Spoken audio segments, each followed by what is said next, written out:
First of all, I think we need to put on the record that our manufacturing base in this country is incredibly important to who we are. And secondly, we spent a lot of time around these buildings talking about stimulus over the last 6 months. And clearly, we have relied, typically defense spending is very stimulative. And obviously this year is no exception and may be very important because of that. I understand that earlier in the testimony, Admiral Roughhead, you indicated that the shortage on the F-18s, on our carriers, on our 11 carriers, is the low number is 70. I believe that's the first time I've heard that number.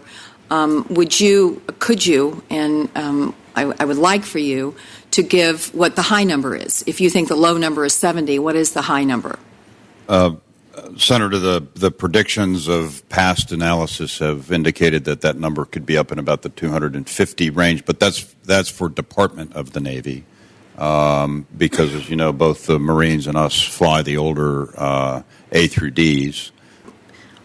You know, I'm sitting here with my common sense hat on.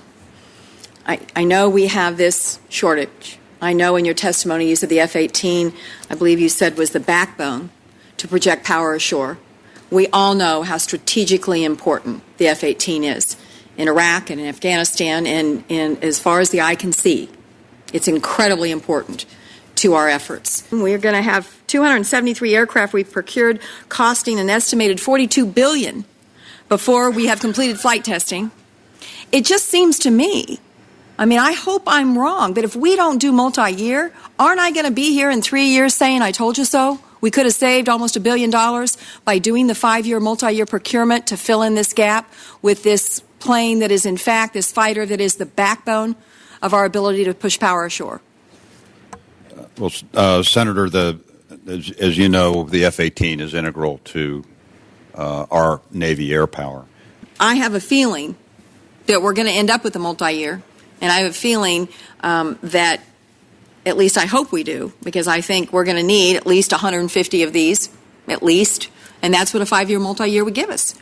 And if we're going to do it, and everybody knows we're going to do it, it seems like to me we ought to take advantage of those savings every single year and not wait for the quadrennial. But thank you, Mr. Chairman.